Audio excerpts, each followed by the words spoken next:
I'm going to be talking today on DNSSEC and DANE and how it helps TLS, which Chris just described. So first off, quick background about me. I work for Parsons. I'm in our cybersecurity research team, and specifically I'm the technical director of our network security research group, which is why I speak on multiple security protocols all the time. And we are a bunch of infrastructure specialists on DNSSEC and the RPKI and BGPsec and SMTP and IPsec and all those types of things. We've recently launched a DNS and DNSSEC monitoring service called DNS Sentinel. If you want a demo later, let me know. And then I do a lot of open source software. Everything we try and do, we try to put out to the public good as much as we can. So I'm the lead creator of NetSMTP and also DNSSEC tools. And I'm heavily involved in the IETF. So a quick overview. I'm going to talk about current TLS anchoring problems and why DANE came about and how is it going to help. And then I'm going to talk about DANE and a few protocols that are making use of it, like using the web and SMTP, XMPP, and what's not listed on that slide is SIP. So Chris already talked about TLS, so I'm not going to go into it. But just think of TLS as a tunneling protocol between two applications. That's the easiest way to think about it. And note that traditionally it's used on TCP. DTLS works with UDP, and DANE and DTLS and DANE and TLS both work the same way. The important thing here is that TLS provides a few things for you. It ensures that eavesdropping is impossible. People can't sniff your packets. That the client is connected to the correct server. But this only works when it's properly anchored. In other words, when you have a proper security tree above you. And the TLS certificates become those trust anchors, how you go about proving that you got to the right place based on a large hierarchy, similar to the RPKI, but even with a wider top for TLS. And a server must present an X509 certificate when it gets presented. When you first make the connection, it presents a certificate and says, "Hi, I'm www.example.com, and here's my certificate." And then the client checks that certificate. It says, did it present the right name? Is the certificate name actually www.example.com? Did it present the right address? Is it really 10001? And was it signed by a CA, a certificate authority that I trust? And so the certificate authority tree is very, very important. And what that really means is that somewhere high in the certificate tree, there is a certificate authority. And its job is to sign child certificates. And it should verify those childs to make sure that they really are who they say they are. Do they own the domain? Can they make a change to prove that they own the domain? Are they using their legal business name? There's a whole bunch of validation stuff that I won't go into on how the CAs check their children. And if the CA is willing to do all that stuff, they can become a trust anchor. And TLS clients then trust those trust anchors to bootstrap the whole security system. So all's good, right? And CAs are always trustworthy. Well, the problem is that there's a lot of CAs. And there's been evidence in the past where some CAs make mistakes. Some CAs have been tricked. And that's routinely a problem. And modern web browsers, for example, have 1,300 trust anchors associated with them, and that's a lot. And any one of them can issue a certificate for example.com, and the client can't tell the difference. The client doesn't know if the right CA gave it to him or if somebody tricked this other small CA into issuing one instead. So the TLS client ends up accepting both certificates no matter who they came from. So this is where DANE comes in, and DANE stands for DNS-Based Authentication of Named Entities. And it introduces a new DNS resource record called TLSA. TLS, you know, the A really doesn't have any meaning behind it. People even proposed a TLSB at one point too. And it indicates the correct certificate that you actually want to talk to. And we'll talk about how that's done in a minute. It has to be DNSSEC signed. It's useless if it is not signed in the DNSSEC tree, because you can't trust the record out of DNS. If it's signed all the way up to the top of the DNSSEC tree, then everything's good. So it really marries the DNSSEC tree to the X509 tree. It makes them work together. And it's defined in RFC 6698 from the IETF, and it was later augmented by 7218, which I'll describe a bit in a minute. So now that we have the DNSSEC tree on the left-hand side, starting from the root and going down to com and going down to example.com, which publishes a TLSA record, and all of that is signed in the DNSSEC side, it shows that the example.com certificate can only come from one place because the DNS entry only points to one certificate and the other one is actually proven invalid even because it came from the wrong CA. So what does it look like? It's ugly, like all DNS records, especially with lots of base 64 text. But the top part is the name, and it always begins with a port number and a protocol. So port 25 in this case is for mail. It would be port 443 for the web, for example. And then it's prepended, the port number and the protocol are prepended to the domain name, example.com, or whatever it is you're looking up. Then there's the common DNS attributes that you're familiar with, like the TTL, the class, and then the type is the TLSA record. The 3, the 1, the 1 are TLSA parameters. I'm going to come back to that in a minute. 311 is one of the most common ones that you'll see. There's lots of different variations there, and we'll go over what those actually mean in a second. And then finally at the bottom is a whole bunch of data, and what that data is depends on the 3, the 1, the 1, and the 1.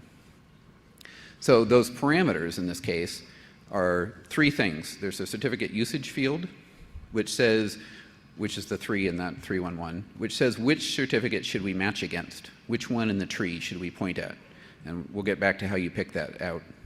There's a selector field. Are you going to match the full certificate, or are we only going to match against the public key inside of that certificate? And there's reasons for doing one or the other. And there's also a matching type field. What is it we're going to match against? You can actually publish the full certificate or the full key in the DNS, and you can say match exactly. Or that becomes very long and packets become too big and you end up fragmenting DNS, so we don't recommend that. So there's also SHA-1 and SHA-256, where SHA-256 is the recommended one to use, but you can use one of the other ones if you like as well. So that will take a SHA-256 of the certificate or the key. So here's the example. 311, I'm going to go in reverse order because I think it makes more sense. The TLSA matching type, as I just said, is a 0, 1, or a 2, and the 1 is SHA-256, and 0 is full, and 2 is SHA-512. And what that really means is that that data section is either going to be the full certificate or a hash of the certificate or the SPKI. So the field before that indicates what you're actually taking a hash of. Is it the full certificate? If it is, it would be a 0. Or is it just the public key in the certificate? Do you not care about the rest of the attributes and whether they change? You only care about the public key, the cryptographic public key is that exact one. And so a lot of people think that doing just the public key is sufficient because then you can change the certificate out around it, but you're still making sure that the public key that's bootstrapping your cryptography is okay. So I don't think you ought to memorize these numbers, by the way. The important thing is that you try and think about which one you know the best. It's impossible to keep all 3 sets of numbers in your head unless you work on this stuff nonstop. So think about the situation that makes sense to you. You've probably already thought, well, I like SHA-256 the best. Or, you know, I don't know, I'm still thinking about the full certificate or not. Eventually you'll come up with a pattern that works for you and you don't need to remember the rest. The certificate usage field, which is the 3, is slightly more complex, and this is why I did it last. A 0 means that the data is going to be pointed at the public CA from the entire X509 tree. So it's not pointing at your certificate, it's pointing at the right CA that you should make sure you are chaining up to. If you end up chaining up to a different CA when you're validating TLS, it's incorrect. A 1 is PKIX EE, which says that the end certificate is what you're pointing at, but you still have to validate to some other known trust anchor. You can't skip the whole PKIX validation process. You still have to go back to one of those other 1,300 CAs that you had before. And then 2 and 3 are sort of the flip side. We're actually going to discard the PKIX tree. We actually don't care about it. We only want to make sure that we are chaining to something that you're going to specify. So a 2 says, I have this private CA. You probably don't even know about it. You client have never heard of it before, but this is its fingerprint. As long as you can validate the chain of trust up to that fingerprint, you're okay. The server must distribute that private CA certificate with the exchange, however. And then 3 is the easiest. It's the simplest, it's the fewest mistakes to make in code, and a lot of people believe it's the most trustworthy because you're saying, this is my certificate. You don't bother with figuring out the whole chaining process. All of that goes away. It's very simple. This is my certificate. So this is sort of the diagrammic, the diagram approach to the same thing. If you have 2 trust anchors, one's a private one and one's a public one, the 0 points at a public trust anchor. The 1 value points at the end certificate. The 2 value points to a private trust anchor, and the 3 value also points to the end certificate. But the difference between 1 and 3 is with 1, you still have to follow the path up and validate that that whole chain works. And 3, you're just saying, this is the certificate, don't bother with any of the rest of it. So that was the hard part. Let's go on to a little bit of making it easier to actually use and understand. So let's talk about using and deploying it now. It's actually quite simple. There's a package called HashSlinger, which is produced by Paul Wooters and actually up in Canada. And he has a TLSA script to generate records. And you can very easily just pass it a bunch of stuff. You can say, I want 311 and give it a certificate, and it prints out the DNS record that you need to go put in your zone, and you're done. You go drop that in your zone, and you're done. You can also use it to connect to a server and say, give me the DNS record for the server that's running with a live certificate. It'll pull down the certificate, grab it, and figure out what it should put. That's obviously less secure. Make sure that you have a very secure path to that certificate if you're actually going to use that for real security bootstrapping. So let's go on to, okay, how are we going to use this in the real world? So that's all the how to get it up and running and how it works. Let's talk about HTTPS first. HTTPS suffers the most from the too many certificate authority problem. They're the ones with 1,300 certificates in their browsers. So deploying DANE requires a few things. It requires serving the TLSA record. It's fairly easy. How to do it is defined right in the RFC, and the script I just showed you shows you how to generate it. It's actually very easy. And there's not that many people publishing it yet, but I've heard that there's a lot of people watching. And when there's enough of them out there in the world, then infrastructure will start changing. So I've been told. Here's the problem. A lot of the web browsers have thought about this problem. And they have decided that DANE isn't something that they want to do right now. That includes Google and Mozilla and Safari. And part of it is because doing those extra DNS requests takes time, and they're very interested in getting the screen to the user as fast as possible. There's some thoughts on fixing that, but for the immediate time being, they don't have plans to do DANE in the client.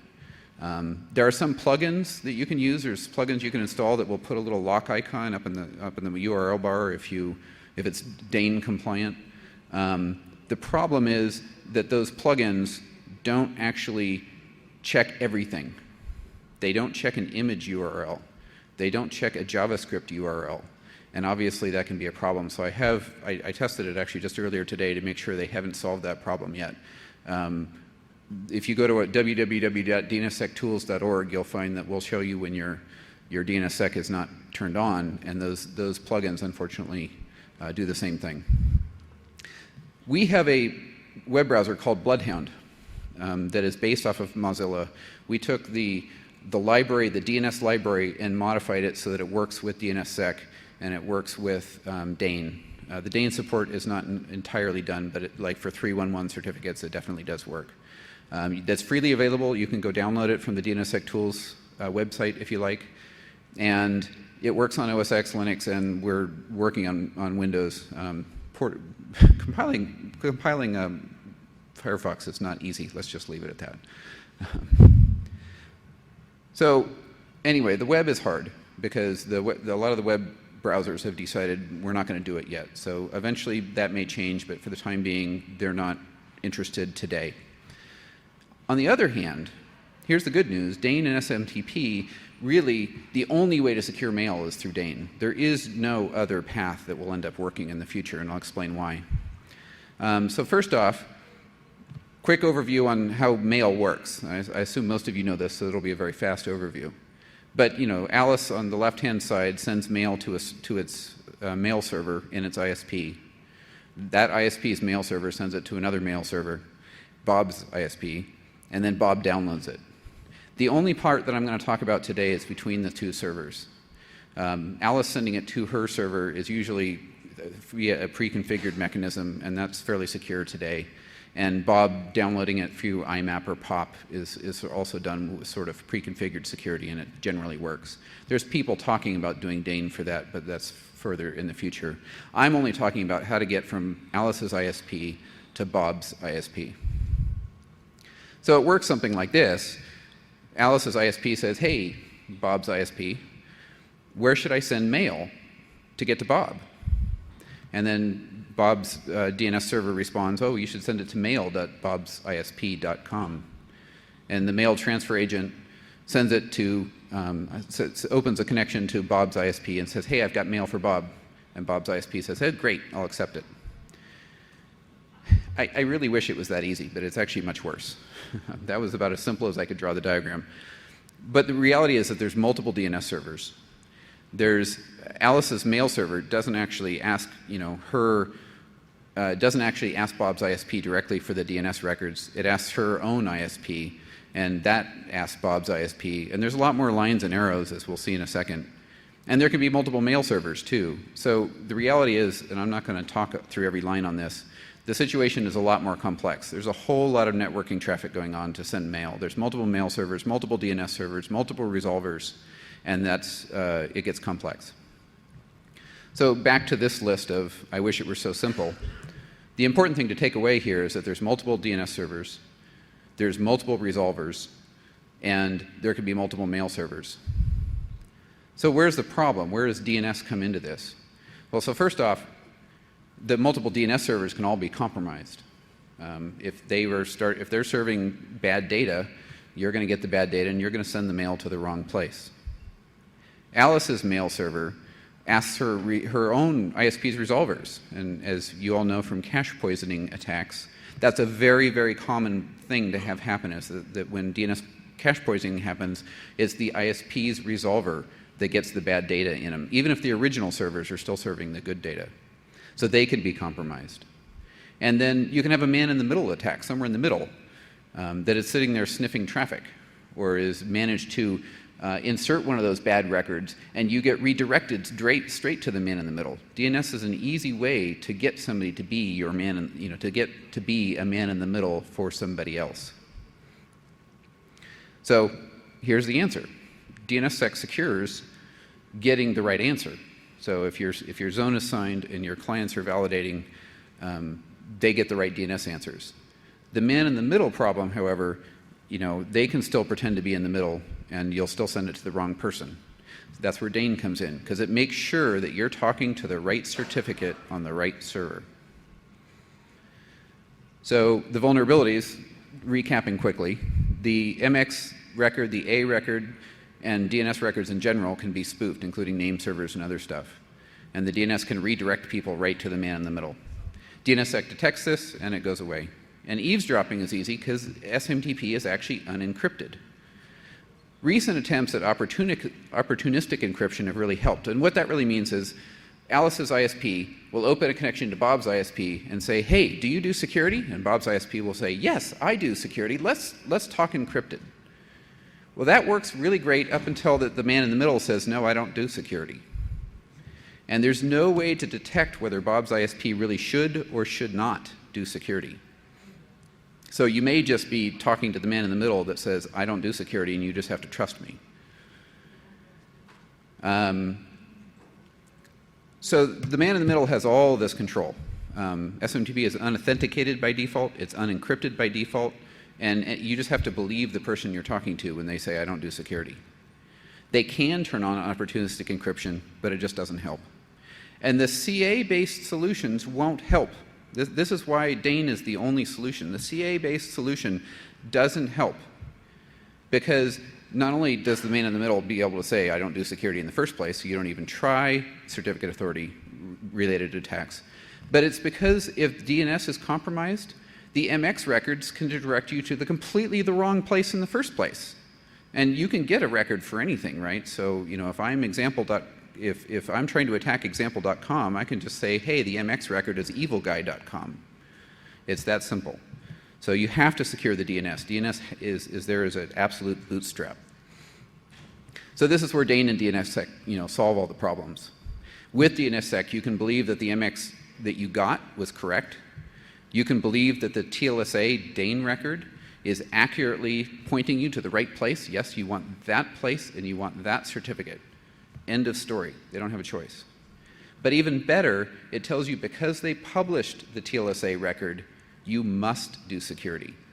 So that man in the middle that originally was able to say, I don't do security, no longer can, because now that the TLSA record is published, you've verified it through DNSSEC, you know positively you should expect security. So deployment-wise, so that's all said and done. The specification, I'm a co-author of it in the IETF. It's not even done yet. It should be done in the IETF shortly. Having said that, it's already implemented. It's way ahead of its time. Postfix 2.11, which was released in January, has it up and running. There's some quick configuration on the screen if you want to download the slides later to turn it on. If you do turn it on, please do mail me. We are, you know, sort of keeping a list, and I'm proud to say there's like 270 fairly major organizations out there that have already turned DANE and SMTP on and are making use of it. Please be 271. I would love that. And EXIM, which is the second most popular mail transfer agent out there, is expected to be finished in early 2015 with their implementation. So that takes care of, you know, the vast majority of the implementations. So done with SMTP. Let's talk about a couple other protocols really quickly. There's actually less information about them. XMPP is Jabber, if you ever use Jabber or XMPP. It also uses Start TLS. They have a recommended security solution. They're still sort of keeping the CA system, and they require security. So they don't allow the attacker in the middle to say, I don't do Start TLS. But if you check the certificate authority chain and it doesn't work, their next best solution is to fall back to DANE. So in the specifications they're documenting right now, they're recommending DANE as a mechanism to go forward.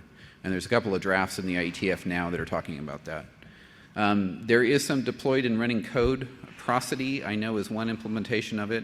I believe there's more, but I didn't have the list available when I looked at this. I need to go talk to the authors at the IETF in a couple of weeks. SIP. SIP is a protocol for making session-based connections. It's used for audio and messaging and video and things like that.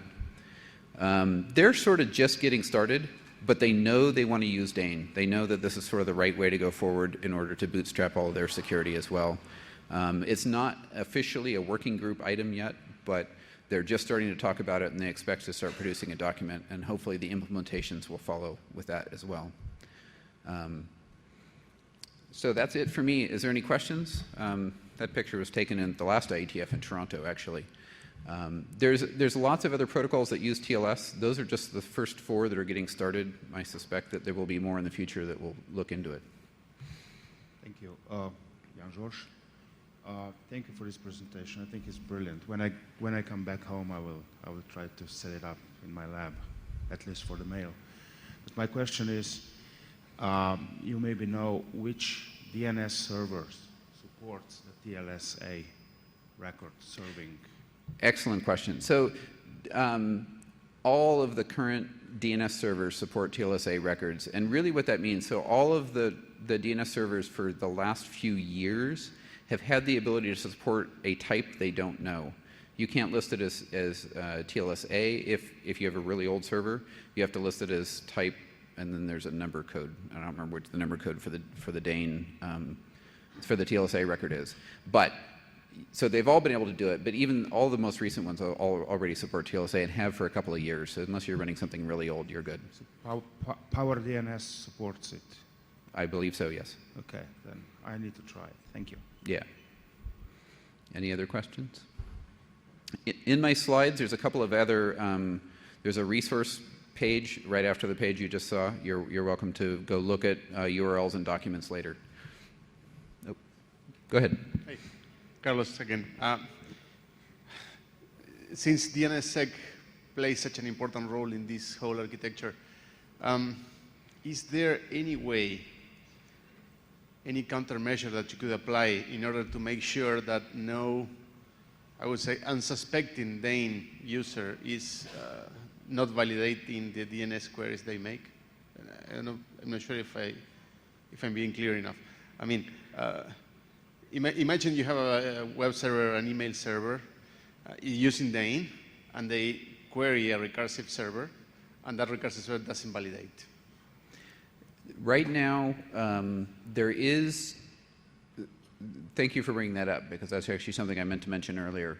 In terms of validating DANE and validating DNSSEC, there's multiple theories of thought as to whether you do it in the application, which is actually, we have a library, and there's multiple libraries to do DANE and DNSSEC directly in the application. Not everybody wants to do it that way. In fact, the postfix implementation in the instructions requires you to have a locally validating resolver on the same box. So you have to trust the AD bit from the DNS packet, and it has to come from a trusted path. That's a very good point. The documentation does spell that out, and they're not the only ones thinking along that line. You get the caching benefit of multiple applications talking to one resolver, but either way works as long as you have a trusted path to the validating resolver. Thanks. You bet. Question of ISO. So we had, or actually I had a lot of expectations on DANE at the beginning and the alternative to CA, Certificate Authority. So you foresee, as I read between lines, you foresee a future of usage among other services instead of the web, because the browsers are reluctant, I would say, and there are a lot of services that appear that are benefiting from it. It's a very good question, and you know, the web was why DANE was originally sort of thought of, but as I mentioned earlier, the web community has sort of decided they like the CA model. There's a lot of money being transacted there, and it's a political process, and there's user quickness, you know, issues, and it's a lot harder than I think was originally anticipated. SMTP is clearly going to take off. This is a list of some known very large ISPs that have published DANE records and have turned on validating DANE for SMTP. There's also a lot of talk about using DANE for looking up SMIME keys, and there's talk about using DANE for looking up PGP related stuff as well. So, and to be able to publish not just X509 keys, but to be able to publish keying material in general using a DANE record. So there's a lot of people looking at it for different reasons. Besides, the original reason is the web, interestingly enough, sort of kind of fell over dead, but there's all this other stuff happening afterwards that seems much more popular. So, thank you.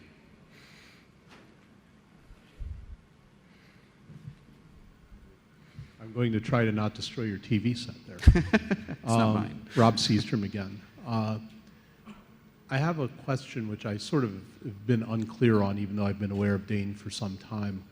If you are publishing a record that is not expected to go back up to a public CA, a certificate, you're referring to that certificate, does what is in the OU or CN field of that certificate no longer matter because you have said it's okay for that name via the DNSSEC signed DANE record? Excellent question. So if you publish a certificate usage type 2, which says I'm pointing at my private CA, so here's the certificate, here's my CA certificate, this is matching in the DNS. You have to trust the subject alt name would be preferable to the common name, but yes, because then you're pointing at this parent certificate, you know, and to make sure that you're talking to the right server, you still have to have the common name or the subject alt name match. However, if it's type 3, which says I'm pointing directly to the certificate, forget the whole X509 tree up ahead, you can actually publish one certificate, the name no longer applies. You've already looked up the name in the DNS. You've already looked up the fact that, you know, this is the name I want. There's no point in checking it. So that's, a lot of people believe that's an easier deployment option because you can produce one certificate with nothing inside of it and use it for, especially if you're a mail hosting provider with 10,000 clients, that's the easiest way to do that. But it does matter if you are, type 2 is to your own CA and type 0 and 1 are public? Correct. Okay, so it still does matter for It type still does for matter 2. for 0, 1, and 2, yes. Okay. The other thing that doesn't matter for 3 is the certificate expiration time, because the DNS tree already has a signature time Right, plus right. TTLs, so that they believe that that was sufficient, and they don't need to check the expiration time on the certificate for type 3. Great, thank you very much. Thank you. Okay. All right. Looks like I'm done. Thank you.